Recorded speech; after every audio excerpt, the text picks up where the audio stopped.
Good evening. Welcome to another episode of Blood, Sweat, and Tears presented by the Fantasy Holics. The gang's all back. Wide receiver 1, Zach Rom is here.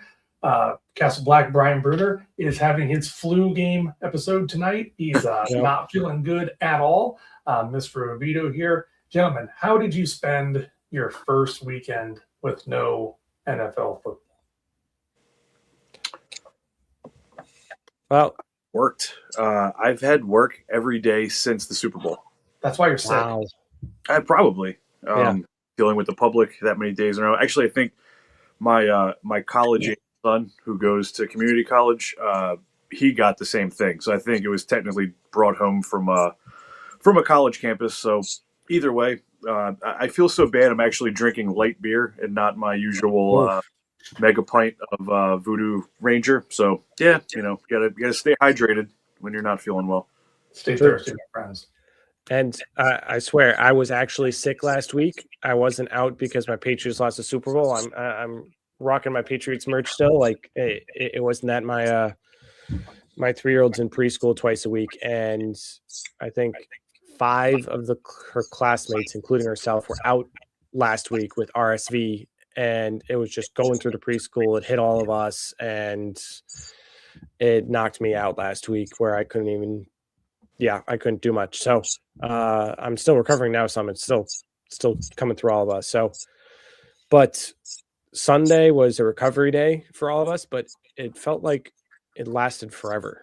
Like without football to watch or 2 other things, it was just like, wow, it's only 4:00. Like I have so much more time to do things. Like it just felt like my Sunday was filled, but also it was just like an empty void that I couldn't see the end of. It was weird.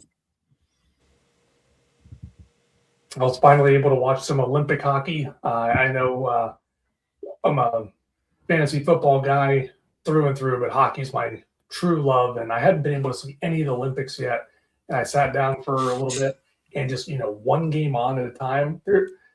There's no red zone. You had to watch one game in its entirety. Like, look at your watch, look at your phone. You're like, there's only one game on, and you're like, man, this is like fidget central. Like, where's the next game? When's the next game? This truly, like right now, the couple weeks after the Super Bowl is truly the lowest point of the NFL calendar. You wake up, you flip on NFL Network, it's just game replays.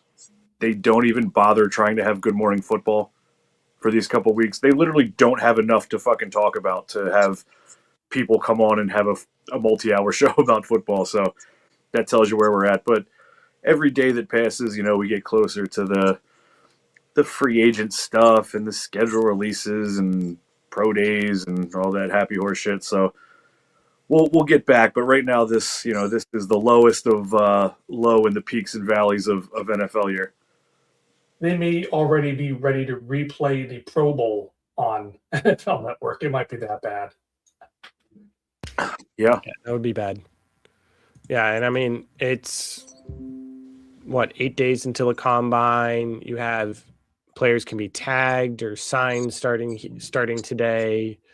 Free agency is in less than a month. So like it really is dead for only a week or two, depending on how much you really dive into what the combine states. Or there are some peaks in interest and in news that are coming soon.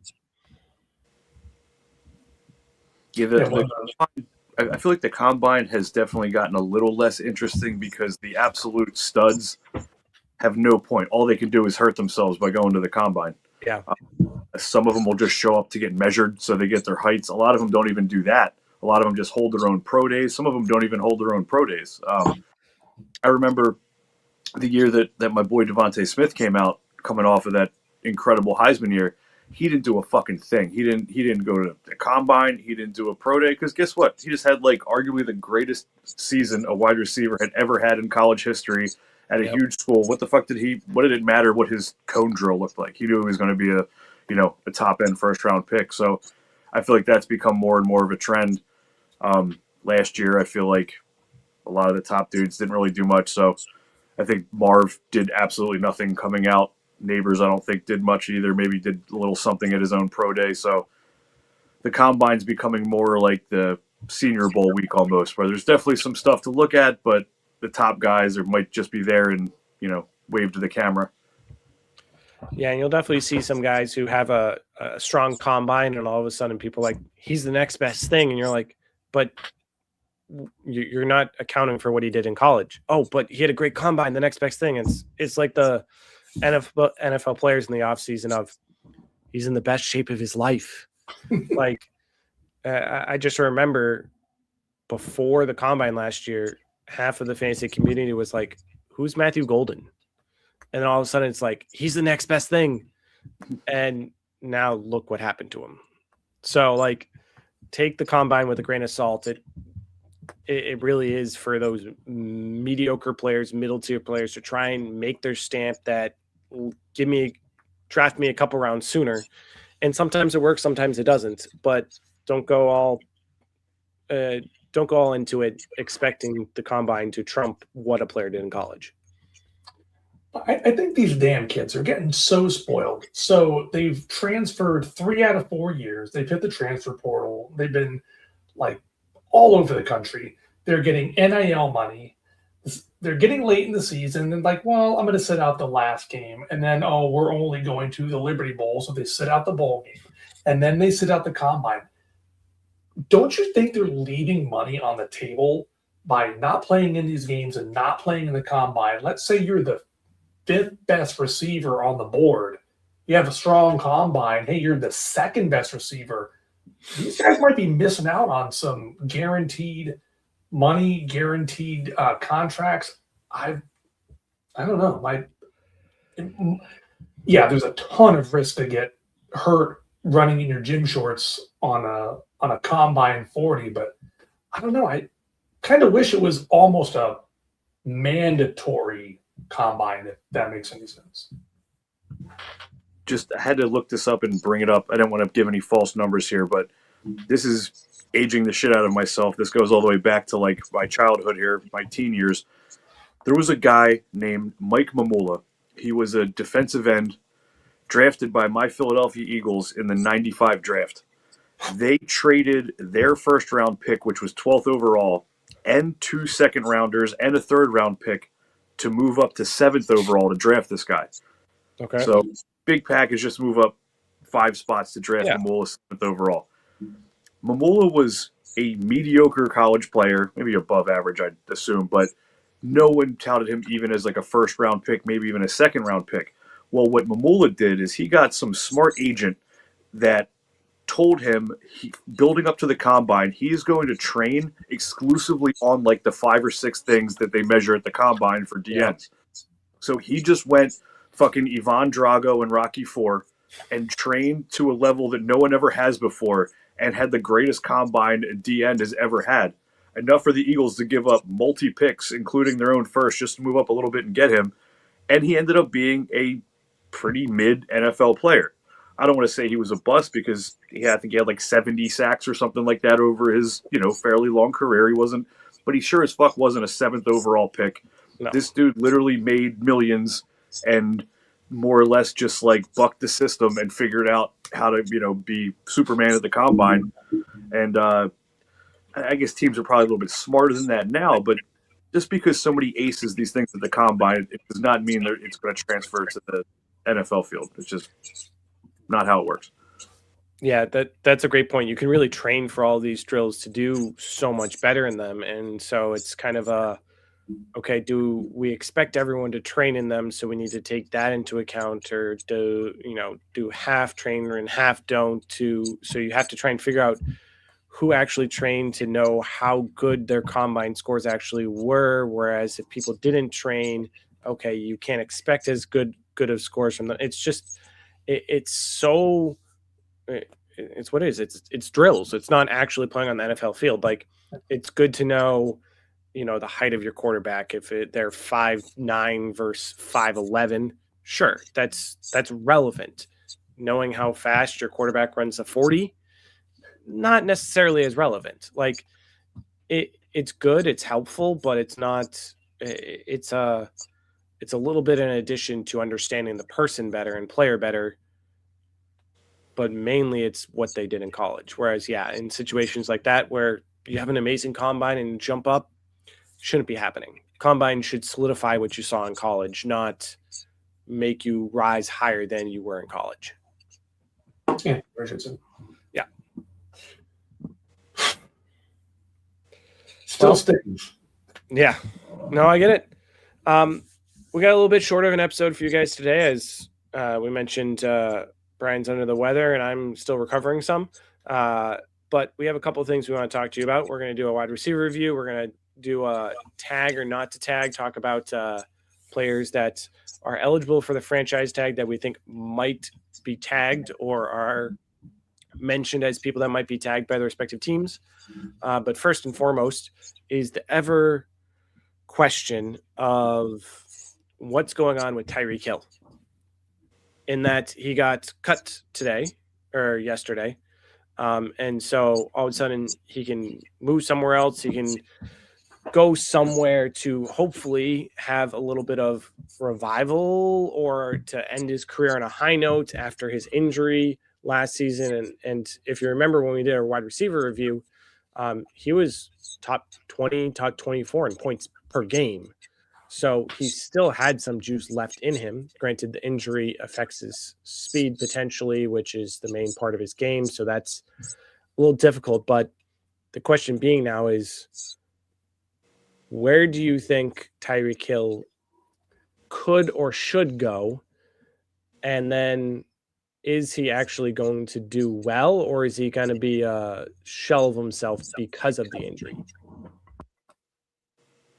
I think that we don't know enough about where he's at with the injury.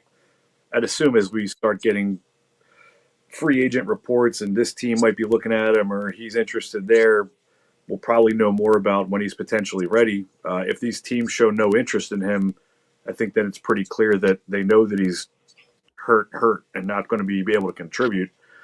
In a perfect world and he can come back and play and be effective, you got to assume that he would only go to a team that can contend. I don't think he would go fucking play on the Cleveland Browns or something like that.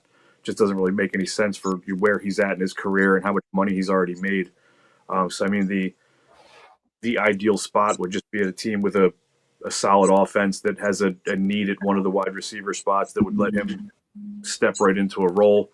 Honestly, I don't even really think there's so much to speak on yet, just because I feel like we have no idea. This injury looked horrific, and I remember people saying he's not going to be even good for the 2026, given when it happened in the year and all that. But there also hasn't been much reporting on it, so I kind of reserve what I think will happen until we get a little bit more news. But obviously, if he can go somewhere with a chance to contribute with a decent quarterback, he would definitely still be an asset for dynasty and for fantasy. And I'd even consider him maybe a buy at that point, because I don't, unless it was like the Chiefs or something or the Bills and they didn't bring anybody else in, nobody's really going to be asking that much for him to sell him.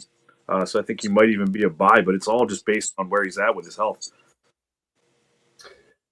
Yeah, I have a really weak stomach, so I really didn't even look at what his leg looked like after the injury. I knew his knee or his foot was turned away, that it really shouldn't be.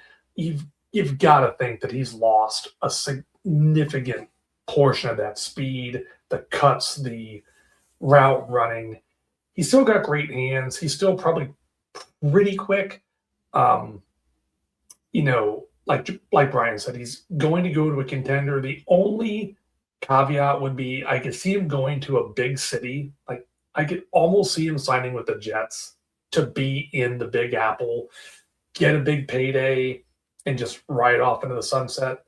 Yeah, I think the Bills. A lot of people have said, well, he's going to go back to Mahomes in Kansas City. No, if he goes to the Bills, who have just Khalil Shakir, like that could be a significant play for Hill and the Bills, and they got a new coaching staff there. That might be where Hill's like, this is probably my best chance to win and be the 1A, 1B. I don't think he could still be the 1A, 1B in Kansas City. I wouldn't be surprised if he goes to Bills, Jets, maybe a dark horse pick like the Steelers. I could see him and Metcalf with like a good connection, but not the best situation. Yeah, see, when I'm looking at Tyreek Hill, I'm looking at the injury, I'm looking at the age.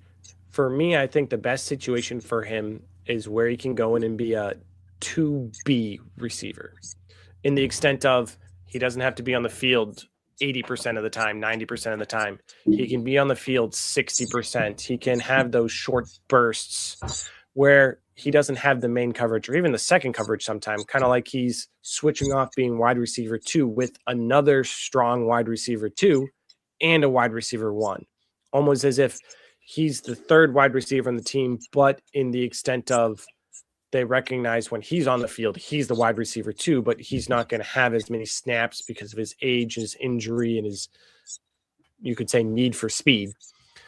And when I was looking at the teams and trying to figure out, okay, what could be the good spot to be a 2B for Hill? Obviously, City is a spot that everyone's going to be talking about. Wide receiver needy teams is not a place I would like to see Hill at, because I think he's just going to not be able to perform to the level that those teams will need him. So I immediately crossed off, like in my mind, the perfect spot. I immediately crossed off the Bills, the Patriots, things like that. There's 4 very interesting spots I wonder that could be very good for him. And the first being, it sounds weird, but big city, wide receiver 2B, Dallas Cowboys. They sign Pickens, they get a franchise tag for Pickens, and Hill comes in there, and all of a sudden he runs 60% of the snaps, and you have Lamb, Pickens, Hill there. And Hill, you don't necessarily need to pay a ton of money. He might just go there because, well, it's a strong team. We're going to contend for a championship, quote unquote, because Dallas always says they will. But that would be a very, very interesting offense to watch if they can re-sign Pickens and Hill comes there as that 2B. That I think is the least likely of the 3 that I mentioned, but that would be very interesting. The other, as a kind of a 2 wide receiver, would be the Baltimore Ravens. They got Flowers, who's coming up. You don't have to have Hill on the field all the time because you have Derrick Henry, you have Lamar, but also when you have Lamar and Henry, you can't have all the coverage going to Hill, and all of a sudden you have a fast runner in Lamar, a fast runner in Hill, and you have a power back in Henry. That in and of itself, you got to pick and choose what you're going to go for. So I think the Ravens would be a very interesting pick. The last 2, I think, are borderline contenders. Less than the Cowboys and Ravens, that would be interesting. The Panthers. Give Bryce Young a strong wide receiver 2. Ted McMillan plays, 50-50 slot wide out, or more wide than slots, but Tyreek Hill's 50-50. They're not going to step on each other's feet and, give that offense some firepower. The others in the NFC South, what about the Bucs? I mean, you have Evans might retire, might resign. We have no idea what's happening with Godwin and his injury back and forth. They're so injury prone at wide receiver. Sure, you could say, well, they got 2 many wide receivers if Hill goes to the Bucs, but also it's a warm environment. Whatever happens with Evans happens with Evans, but that would be a very interesting spot to see and a contending spot. So I think I'm thinking out of the box, not where can he go be a wide receiver 1, but give him a place where he can be a 60% snap wide receiver 2B. And those were the ones that really stuck out to me that I think would be very interesting to see. And I would love to see Hill in one of those spots. I just looked up the internet, and AI is no help with when Tyreek might be ready. Everything that you can find just says absolute best case, he's ready for week 1. solid chance he's ready at some point during the season, and then there is a chance that he's just so fucked that he can't play because it was a dislocated knee and multiple torn ligaments, including ACL, and he's also 31 years old based on speed. So in scenarios where he's like a role player for these teams, like with the Cowboys, if he's the third wide receiver, other than best ball, do you have the fucking testicles to put Tyreek Hill in your lineup at that point in a lineup league? I mean, I wouldn't. I mean, if Pickens or Lamb went down, sure, and if he moved into like almost every snap role, that'd be cool. But yeah, kind of grim. But you know, if we get word that he's healthy and on a team and playing, you know, he's certainly not a waiver wire player. He's worth picking up, but what he can do when he comes back after this injury remains to be seen. I will say that, you know, his game obviously was very predicated on speed, but when you watch his best plays at his peak with the Chiefs, his peak with the Dolphins, he has very good field awareness and he can get open. And he did that improv shit with Mahomes like a champion, the way we see Rashee Rice and Kelsey still doing it. He was great with that. He was obviously great with it with a much shittier quarterback in Tua. So I think Hill has a chance that if he keeps his shit together off the field and recovers from this injury, he has a good enough football IQ and can get open where he could kind of flip it to like the way Larry Fitzgerald just became a different but still effective wide receiver into his 30s.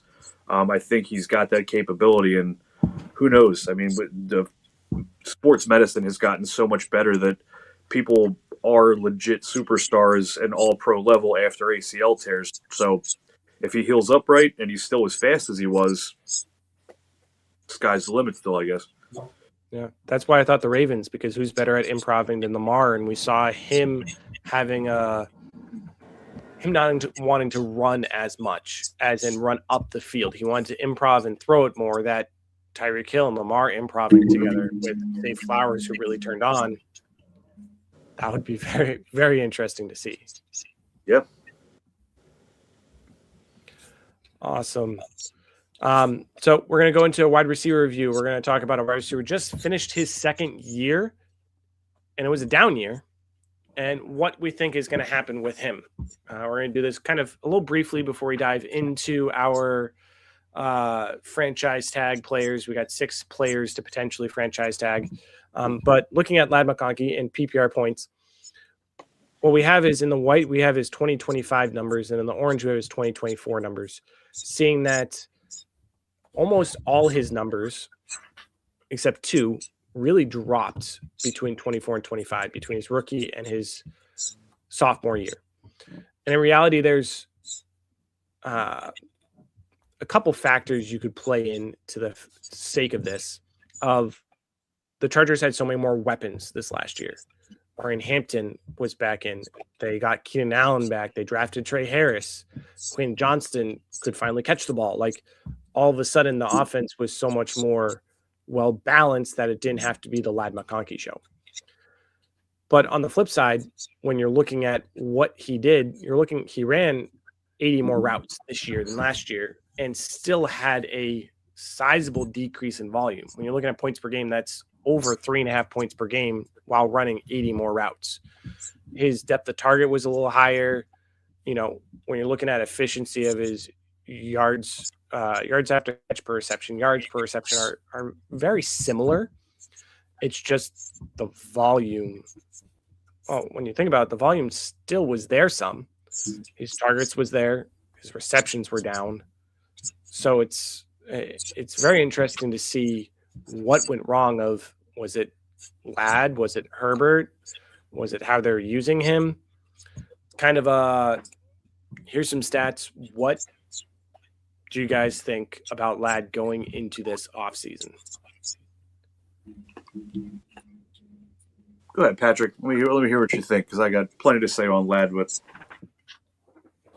well, I took a lot of heat on the dynasty wide receiver rankings a couple weeks ago. I had Ladd 6th in wide receiver dynasty rankings. I'm a huge fan. He had an awesome rookie season, and people were drafting him high, investing high in picks last year.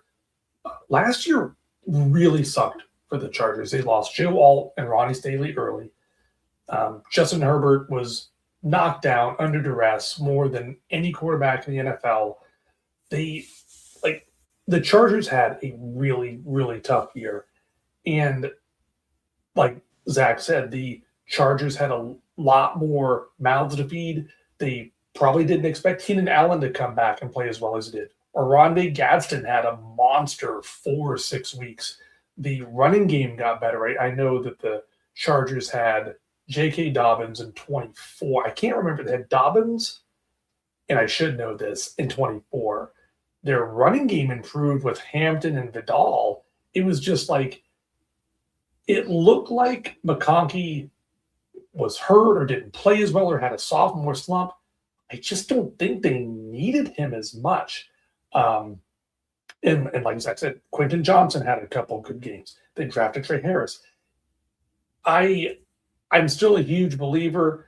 I think the offense is going to be insanely better with Mike McDaniels. I don't think that's going to be much of a secret. I think McConkey's price is already going to be driven up a little bit just by that announcement alone. Like, wow, what role will McConkey play in a Mike McDaniels offense? Just, I'm all in no matter what. You got to think Allen's gone. Quentin Johnson really cooled off at the end of the year. He kind of went back to Quentin Johnson that we know and love. Gadsden cooled off too. I'm still all in on McConkey. You just have to think that the Chargers get a ray of hope, a ray of health. They address the offensive line. Alton Staley stay healthy. Ideally, draft an offensive lineman or two to keep that franchise investment safe. I'm still all in. It was a 34th overall pick, so he's essentially a first round draft capital guy. I can't think of anything bad to say about him.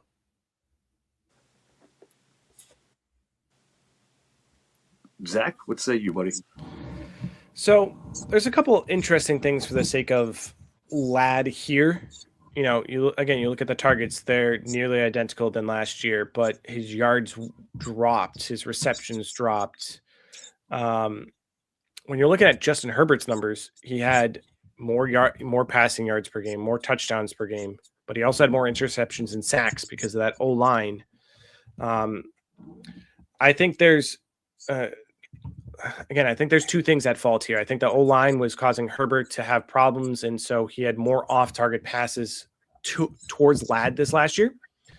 But I also think that Ladd's rookie year itself was probably towards the ceiling of what he can do. Because when I look at Ladd, when I'm seeing these 2 years, even just looking at his rookie year, when I look at what Ladd's potential is, I think, oh, he's T. Higgins, not, oh, he's the next Jamar Chase. And when I think of T. Higgins, you think, sure, at one point in Higgins' dynasty career, he was the wide receiver 8 to 10 in dynasty rankings. That before Jamar Chase got there, T. Higgins was expected to be a top 10 dynasty wide receiver, back 5, 6, 7 years ago. But he cooled off, and T. Higgins has mostly been regarded somewhere in that, depending on who you're talking, that 11 to 25 range. That some people have him really high. They have huge expectations for him. He's going to be healthy for him. I was guilty of that some last offseason. But most of the time he finishes in that 15 to 25 range. He's in that solid wide receiver 2, back-end wide receiver 2, but never really has that high ceiling or pushes past that for various reasons. When I look at Ladd, I akin him there. I think he's going to have some down years. He's going to have some up years. But I think in his career, we're going to have this discussion of, is he more that wide receiver 15 to 25 versus is he in the top 10? And so I think his value has dropped some. I think he's keep trade cut. He's around wide receiver 17, 18. I think that's probably good. That's probably around where I'd have him, where I'd want him, maybe a touch higher. But also, I think when you're trying to buy him this offseason, there's a decent chance that someone's selling him for much cheaper than the wide receiver 17, and you can get him much cheaper than that. So I'm holding him or I'm buying him depending on where my league mates value him. But I think this down year is a down year, and he's going to have a little bit better years, but it's going to be in that 15 to 20 range and not closer to that 10 plus range. Yeah, that's that's definitely fair. And he is exactly wide receiver 17 on Keep Trade Cut. Keep Trade Cut does actually have the rookies in it already. So Okay. if you're counting actual NFL players, he's wide receiver 16 because Mekhi Lemon is one spot ahead of him as far as KTC is concerned. But 16, 17, 18. I think that's a solid range for him. I'd even consider him a Bold. buy there. I wouldn't say like a smash buy because you made a lot of good points that's probably around where we can expect him, where it's like safe to assume that he's going to be around that level of production. What I've always liked about Ladd is, the eye test. When the back end of his rookie year, and the thing with that is they had like nothing else there. He was getting like hyper targeted in those games. Now I know when you look at the the targets on this chart, they balance out pretty close at least. But you have to remember he got almost all of those targets in the back half of the year and was doing great with them. Whereas this year he was getting a pretty steady stream of targets for the whole season and just didn't have, nearly the same production with it. But you really have to look at what happened with the Chargers this year, with not only the fact that QJ had a big first half, Keenan Allen was a constant, scavenger of targets that were taken away from Ladd.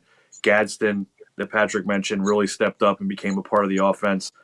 Hampton caught passes. Fucking Amani Vidal was awesome for a lot of weeks when Hampton wasn't even healthy. Trey Harris didn't do a ton, but he was on the field and getting routes and getting some targets. So I'll call him a buy at his current price. Again, the eye test for me is so huge. Justin Herbert had very good success throwing him the ball, mainly last year. His numbers this year, in a down year, of course, and it was a down year because of what you paid for him in the offseason and in redraft, but he still gave you 3 weeks as a wide receiver 1, and he gave you, I believe, 5 weeks as a wide receiver 2. Unfortunately, the other games were total duds. So it was like 8 weeks of sweet, I had Ladd in my lineup, and the other 8, or no, not even 8, I guess 9 weeks, or if you made it to the finals, he crushed you. He got you, wide receiver 70 and wide receiver diggity.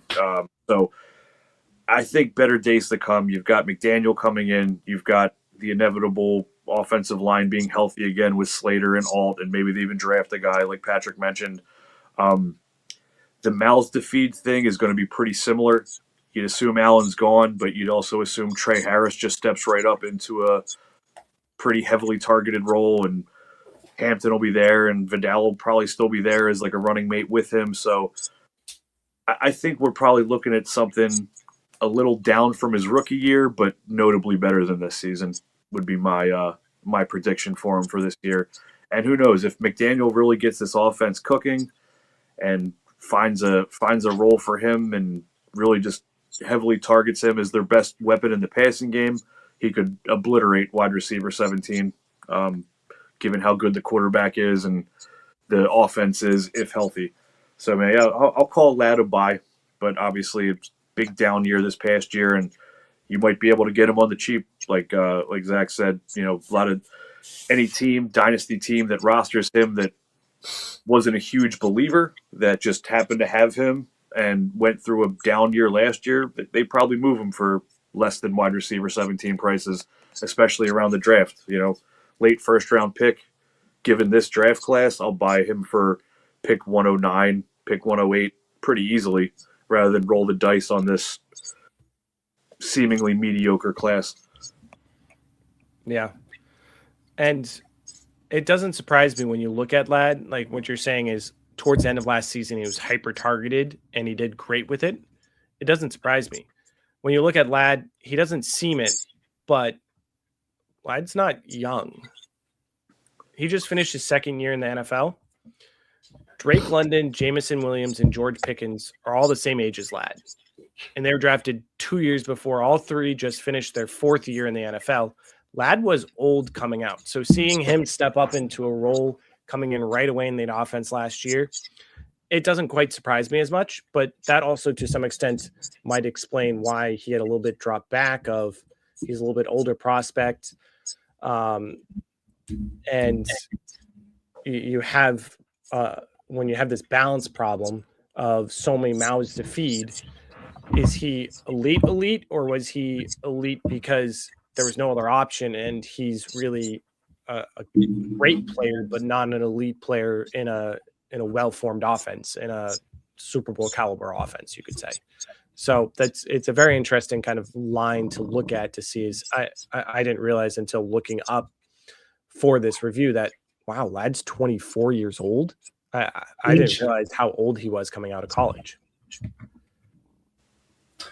One more number before we move on. I think we've addressed all that there is to need to be said about McConkey. Keenan Allen and Quentin Johnson had 206 targets last year. They're not going to get that many next year. Keenan Allen might be retired. There could be as much as 175 targets available. That is unbelievable that Keenan Allen and Quentin Johnson combined for over 200 targets last year. Ladd might be number one in targets next year. Like, how can they divvy up? I mean, even if you give McConkey, Johnston, Gadsden, Trey Harris, like, how do you divvy up all of those targets? It's not going to equal 200. There's no way. Yeah, that's a good point. Awesome. So diving into to tag or not to tag, we have 6 players who are rumored or more the top free agents to kind of have us discuss their current situations, if we think their current team should tag these players, if we want them to be tagged and stay in that situation, or if we think they should move on and find greener pastures elsewhere. First and foremost, I brought it up briefly with Hill, is George Pickens. The Cowboys are having some cap problems currently, but George Pickens is there. He can be franchise tagged, or they can try and sign him to a long-term deal. Pickens just had an amazing fourth year, top 5 scorer. Do we like Pickens staying in Dallas? We've talked about this briefly some. Do we like Pickens staying in Dallas? Do we think they should try and extend or do a franchise tag to see if was this real before you give him the bag, or extend him now for cheaper than franchise and him having another crazy year and paying him later? We hit on this, I guess it was 2 weeks ago when we were at Full Force. I was 100% and still totally in the camp of him staying in Dallas is by far my favorite thing for him. It just worked. For whatever reason, he got along with the team, the area, the coaching, the quarterback. It just worked. He exploded. He was the wide receiver 6 on the year, whatever it ended up being. I just feel with how volatile he is, and I don't see any scenario where I like him more. Now, on paper, if we were talking about a level-headed locker room guy, of course, him for Josh Allen to the Bills, or him to name the dream spot, just makes a ton of sense on paper. But when you factor in all the off-field and drama shit with Pickens, not that he's done anything like criminal or off-field bullshit, but it's literally like sideline and locker room bullshit with him. That's, it just hard to get him to block on every play and just be, into the game. And it just, for whatever reason, everything clicked here. He doesn't have to be the alpha with Lamb there. It just worked, and I will downgrade him quite a bit if he went to be the wide receiver on literally any other team. So that's where I'm at with him personally. The more I thought about our conversation with that and your point there, the more it made sense, and I agree. I think keeping him in Dallas, he has that great connection there. I think they should sign him to a long-term deal because that's going to end up being cheaper than franchise tagging him doing well, and then signing him next year. With that in mind, Dallas always waits the last minute to sign their players for so much more than they need to, that I expect them to franchise tag him do well, and then having to pay him so much more money than this year, just because Dallas is going to Dallas.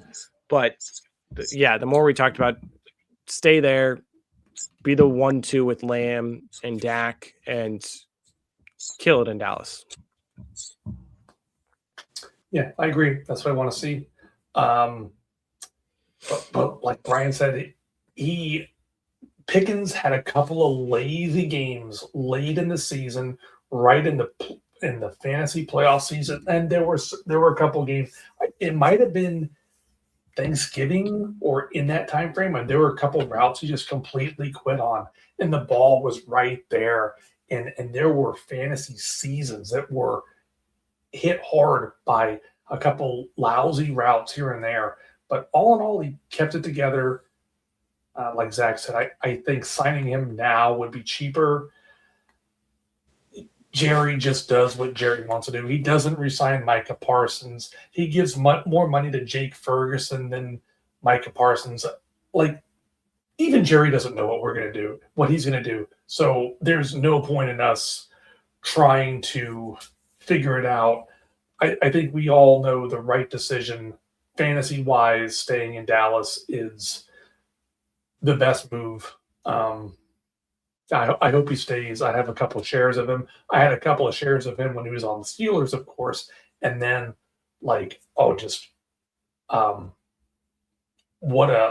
don't think anybody saw this type of season out of Pickens with Lamb there, and the Cowboys always kind of a hit or miss. How's that going to be? But he's just fun, exciting. I hope he has another good-mannered season as well. I don't want to see him getting suspended or hurt or thrown out of a game in the first quarter for punching a player or a fan or something. So it'd be funny to see, but yeah.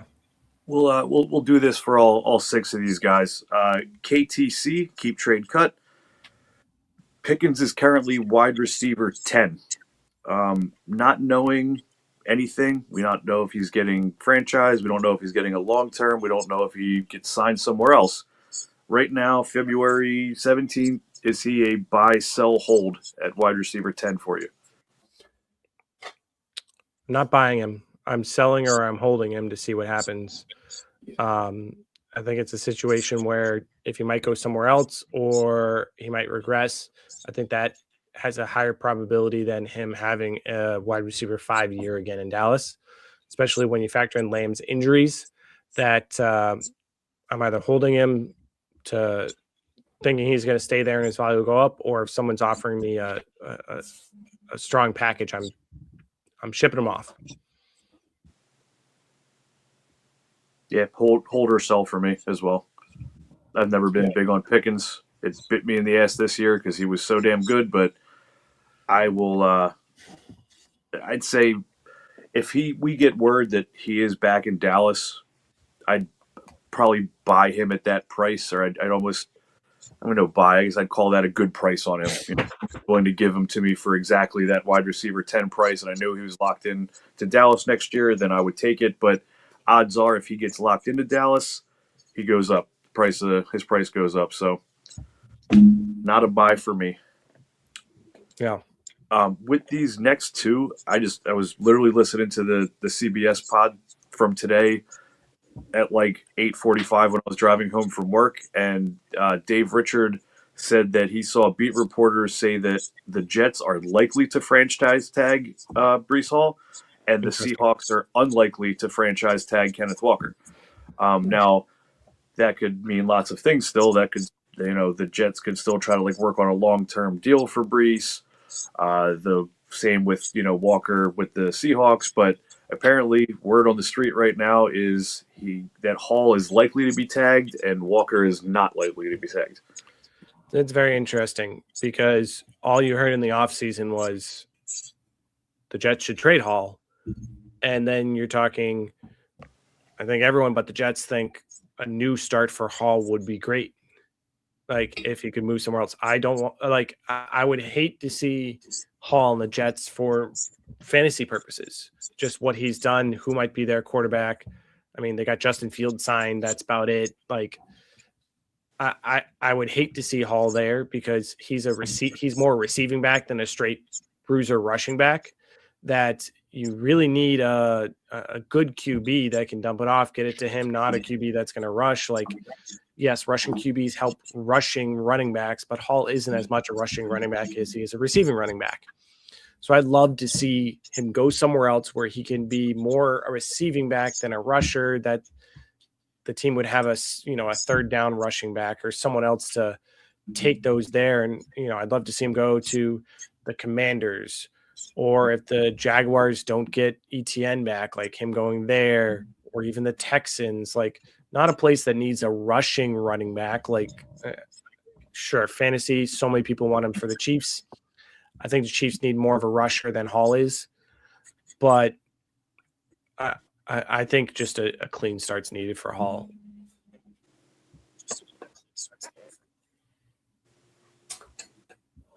I'm letting the Jets cloud my judgment of Hall too much.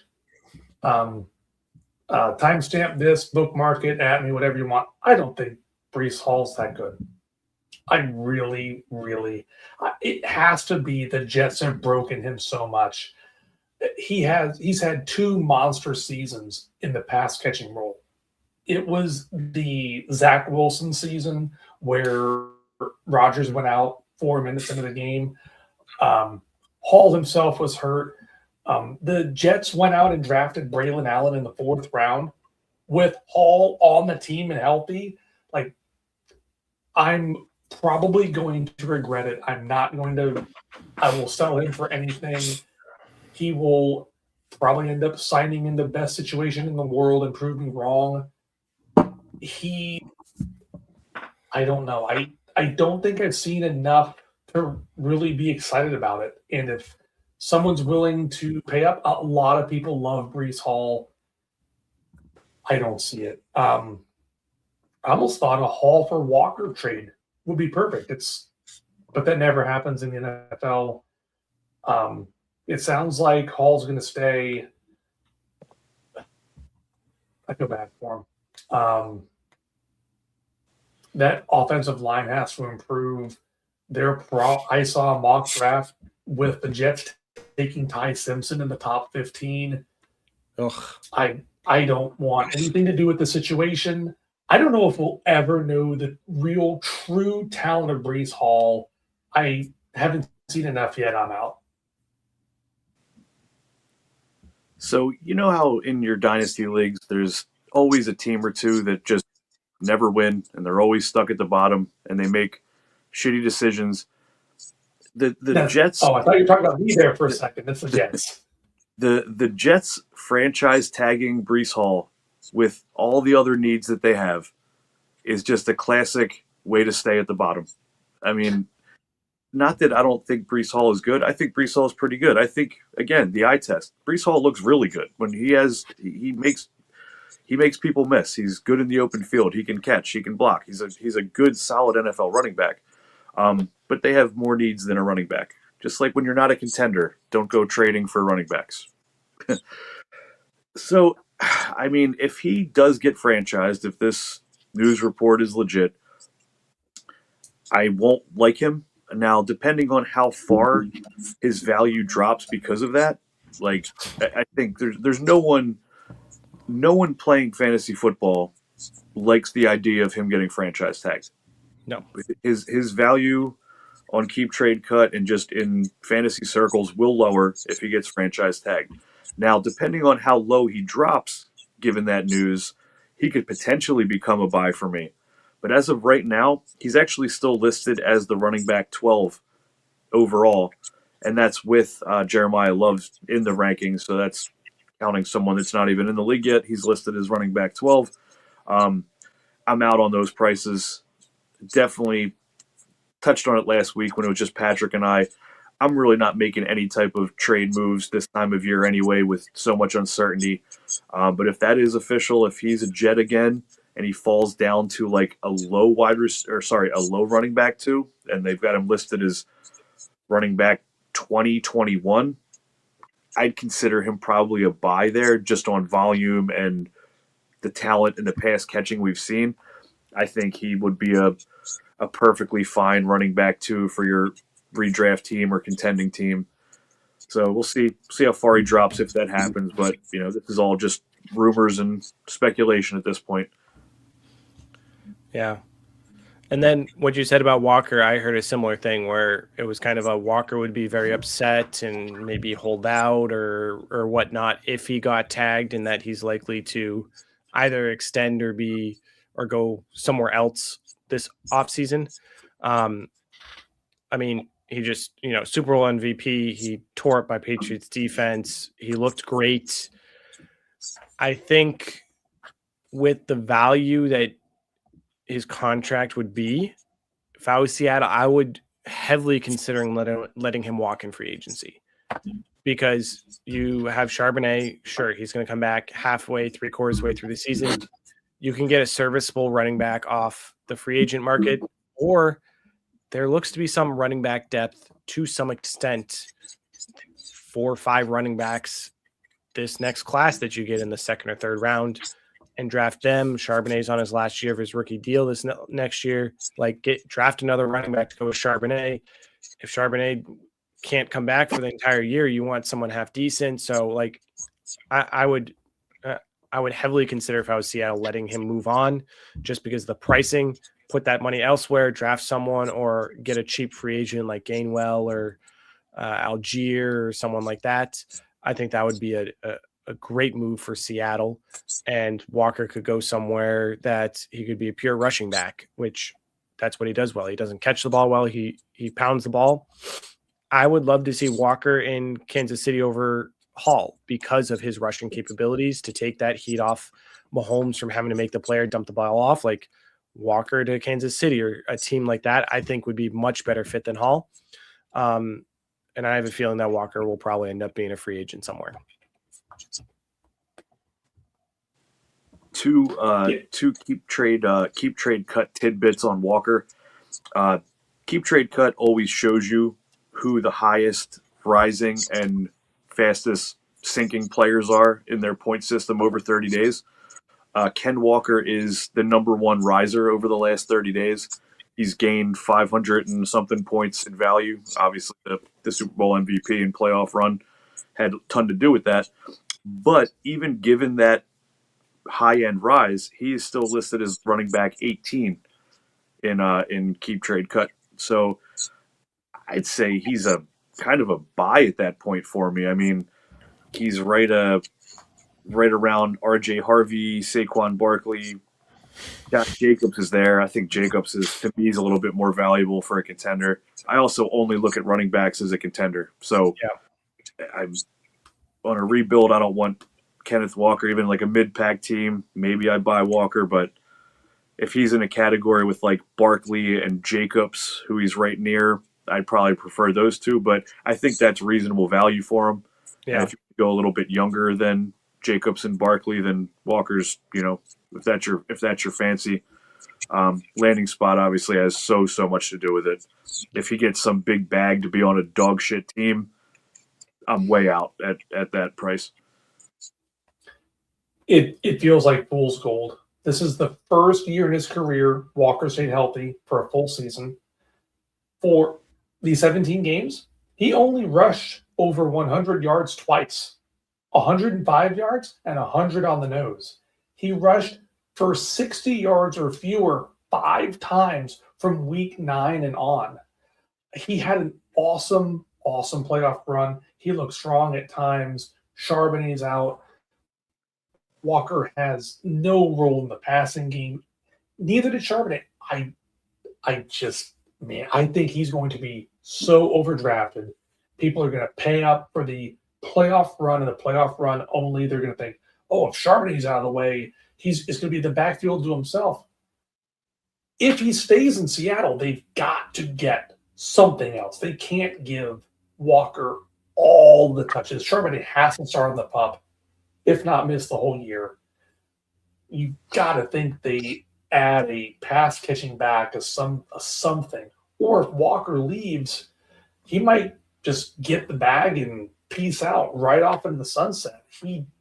Even on that offense, he didn't have those like bell cow RB1 league winning weeks. He's like name brand Brees Hall for me. Fair enough. Kyle Pitts came off, killed it in fantasy playoff some. He slowly has gotten better each and every year for Atlanta. He had that Tampa game, the 3-touchdown Tampa game, right? Oh, yeah. Killed it there. Oh, is he worth a franchise tag? Is he worth extending? Like, I feel like the price you're going to have to pay him for extending him is going to be less than a franchise tag, but he might argue he deserves more. And can you afford that with London's contract coming up soon and Bijan's contract coming up soon? Like, can you afford Pitts on a long-term deal? Do you franchise tag him, let him walk and test the market? What if you're the Falcons, if you're a fantasy owner of Kyle Pitts, what do you want for him? Well, I guess this somewhat goes without saying because we're talking about players that are free agents here, but other than this doesn't really apply to Brees Hall, but we're talking about these guys were all in a contract year. That is a real fucking thing across every sport since I was a child. Players in a contract year do what they need to do to stay healthy, do what they do what they need to do and push the extra mile in the gym and training room because they have their agents and family and friends and teammates telling them, look, if you shine this year, you are setting you and your family up for life, as opposed to maybe getting one more franchise tag and then being out of the league. So that's a real fucking thing, man. I mean, you can look back over the history of all professional sports. Some of the greatest seasons of all time were guys in a contract year and they never even came close to producing those numbers again. Now, it's happened where somebody's had a great contract year and then continued to have a great career.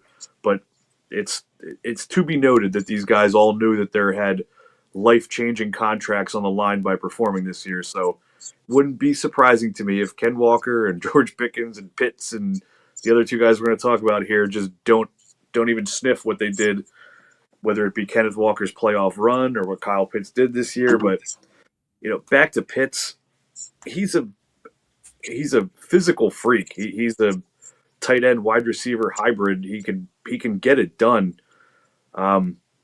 We're spoiled now with these immediate tight end breakouts that we're seeing from guys like Warren and Loveland and Bowers and Laporta the year prior, where they're just instant impacts for fantasy. But in the grand scheme of NFL football, tight end's like one of the slowest developing positions, especially for fantasy and stats. So if Kyle Pitts gets franchise tagged or goes to the right spot, he's certainly an asset.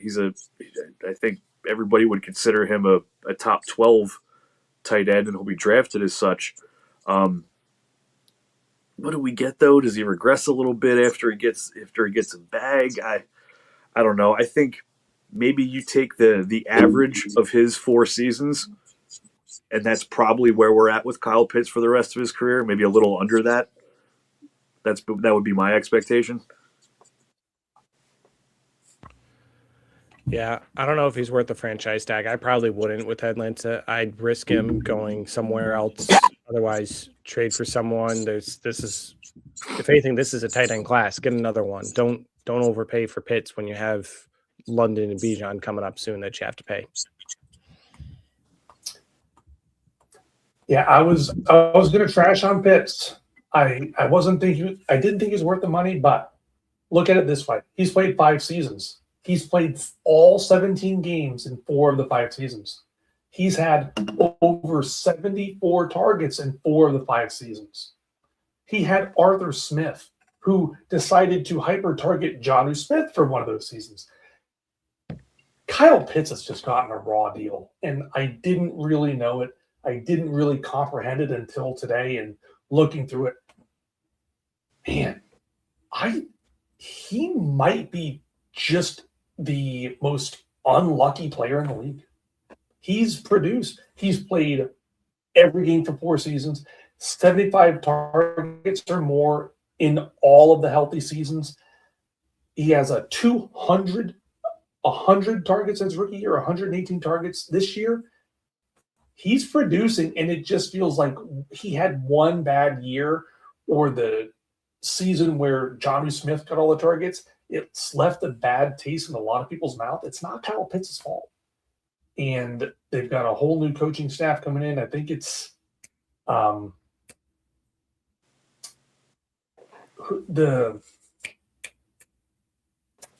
old Vikings coach is the coach there now.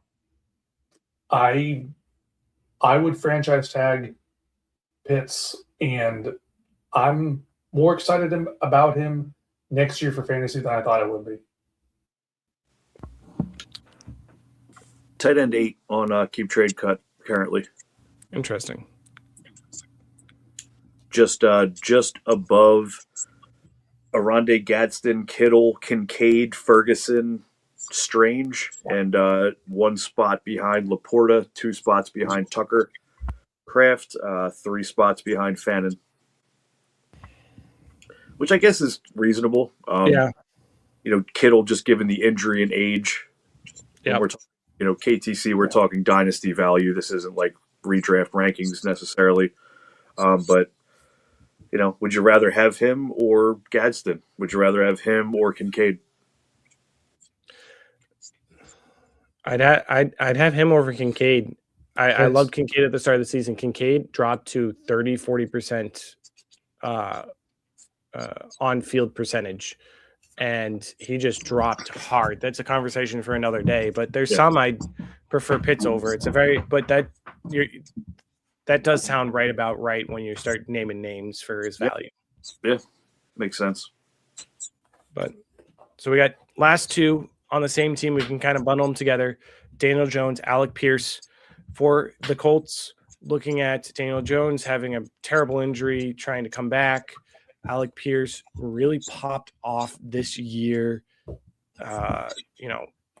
Really became the wide receiver 1 over Pittman's and Downs on that offense. A lot of people had hope for Josh Downs coming into this next year, taking over the wide receiver 2. Pittman had a great year previously, or previous years, and Alec Pierce really just took over. So question being, would you franchise tag either of them? And if you would, is there one you would or the other? Like for me, if I'm looking at the Colts here, if I was to franchise tag either, it'd be Daniel Jones for me. I mean, you have the wide receivers, you can extend Alec Pierce potentially, but for me, with the year Daniel Jones just had and the injury he had, I would not want to give him a long-term contract until I could see him play and play at the level that he did. And that's a risk to say, let's franchise tag you before giving you the bag, because you're going to have to pay him more next year if you extend him versus this year. But at the quarterback position, with someone who was paid a big bag and then having to be cut by the Giants and then practice squad here, there before starting, I think you need to get this position right. Franchise tag him. If it doesn't work out, you get a quarterback in the 27 class, and try and extend Pierce because he was electric. I think you, as a Colts, are trying to keep both, and that's kind of what I would do and how I'd approach it. Colts fan, the floor is yours.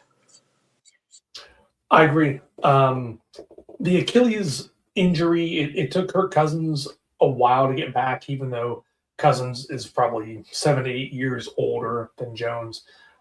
Daniel Jones, if Jones gets extended, his agent needs to go in the Hall of Fame right next to Kirk Cousins' agent, because that would be $160 million from the Giants. Whatever he got for the Vikings, the Colts gave him a 1-year, $14 million deal last year, and now whatever he gets from the Colts, oh man, that's I like what I saw from Jones, but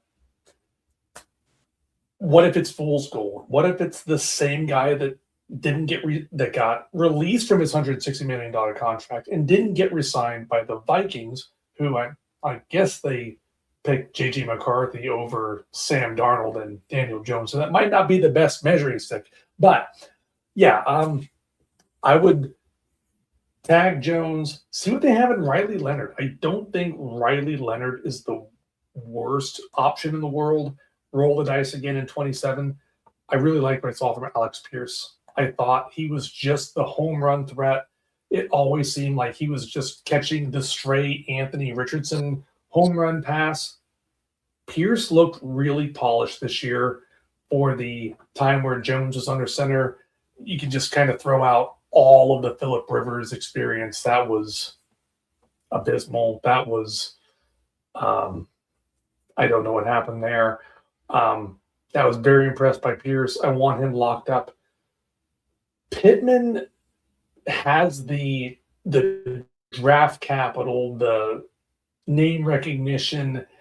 He's played great under the Matt Ryan regime, the Carson Wentz regime. He's played great in bad circumstances, but I think Pierce and Downs are the players to target, not only in fantasy, but I hope the Colts lock them up long term.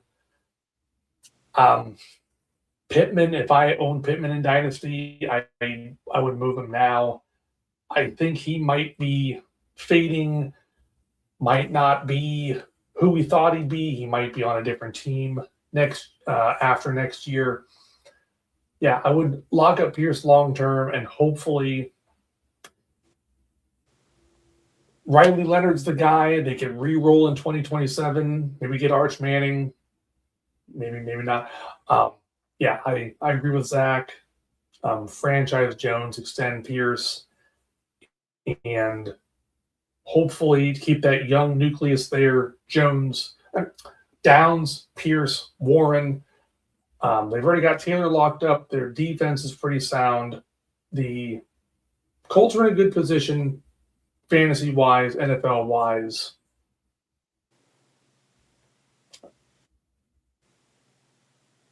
They're in a good spot. And if they could flip Richardson for a decent pick, the more the merrier. That would be the Jets they should call. I can't believe they haven't called already. Yeah. So what I have to point out is I know Daniel Jones's past is sketchy at best. We all know who Daniel Jones is. We all watched him get tackled by the turf monster at the link. We've seen him have bad down seasons. But I would like to point out that from week 1 with the Colts this year until he got hurt, they were cooking, and he was cooking. Yes. It just worked. So I am convinced the Colts will either franchise tag him or give him a reasonable 2-3 year deal. I think he's gotten enough money from his prior big bag with the Giants that he's not, him and his family are secure. I don't think it's going to be he's going to be out here chasing the biggest offer he can get type of thing. I'm not in the building. I don't know what's going on inside there, but at the same time, I feel like the only thing that dude did badly this year was get hurt, which isn't his fault. Yeah. They were on fire. They had the best record in football. They literally had the best record in football before he got hurt. I'm not imagining that, right? That was real happening. They were. Okay. So I'm convinced they either tag or give him a deal. And given the landscape of quarterbacks in the NFL, given that there's like one mediocre quarterback coming out this year, I think they just end up doing that because every team just wants to be set at quarterback.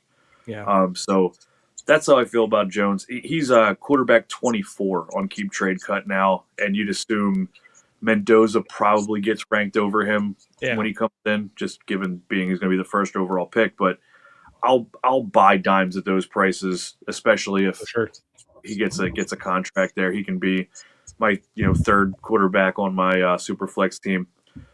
Alec Pierce is the wide receiver 38 on Keep Trade Cut. He is by default, especially if the Cowboys tag or sign Pickens. Pierce is literally the belle of the ball for the wide receiver class, which is a little rough for the wide receiver class. But yeah, I had to pull the numbers up just to check it out. Alec Pierce had 1,000 yards this season, and he did it on 47 catches. Which crap. is insane. And to pull it up for like context, the only other time that happened recently was Mike Williams did it on 49 catches or for 1,001 yards in 2019. And my very own Eagles Deshaun Jackson in 2010 had 47 catches exactly, same as Pierce, for 1,056 yards. So those guys, for fantasy purposes, they give you some cool games, but man, they give you some fucking duds too. Deshaun Jackson was 3 catches for 150 and 2 touchdowns, or 1 catch for 14 yards in that season. I think Pierce might have been a little more consistent this year, but as far as their needs and locking him up, yeah, they probably franchise him or even give him a long-term deal, but he's also a guy that he did not get life-changing money yet, and given that he's going to be a high-demand free agent, I think it's more likely that he's on some other team next year. I think somebody, your classic idiot Raiders or Browns or Jets fill in, horribly run franchise, give Alec Pierce some fucking Kenny Galladay money, and Kirk money. We don't get to use him for fantasy anymore. But he shined this year. He's a dude that has progressed and gotten better every year, but he's always been a best ball type of guy to me, rather than somebody I want to lock into a starting spot in a lineup league. But wide receiver 38, that's a reasonable area for him, I guess. Yeah. I got leagues I'm targeting to try and trade for him, but those are like start 3 wide receiver, 3 flex.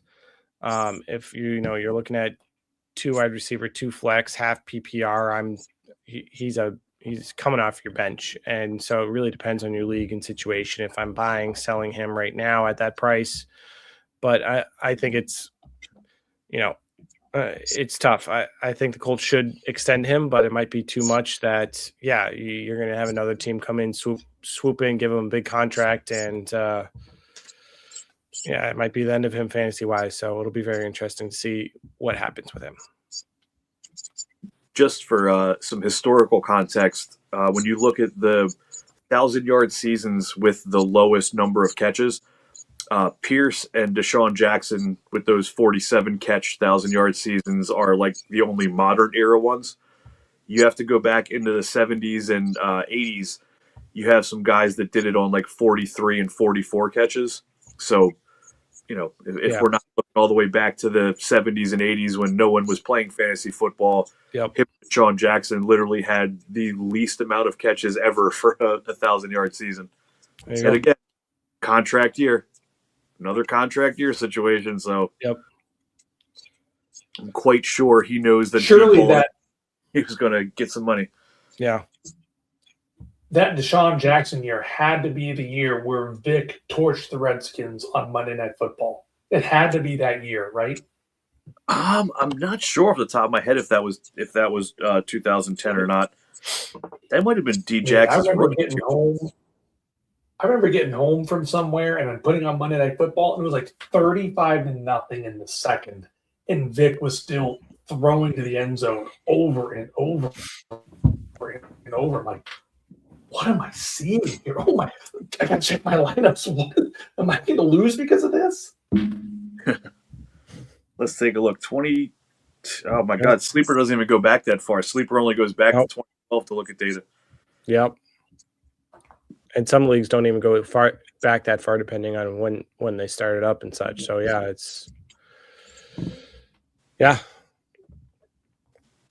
as he's looking that up, we'll be talking to you about combine results and different things coming up the next few weeks. We'll be diving into different player breakdowns. We might have a few guests coming on to speak.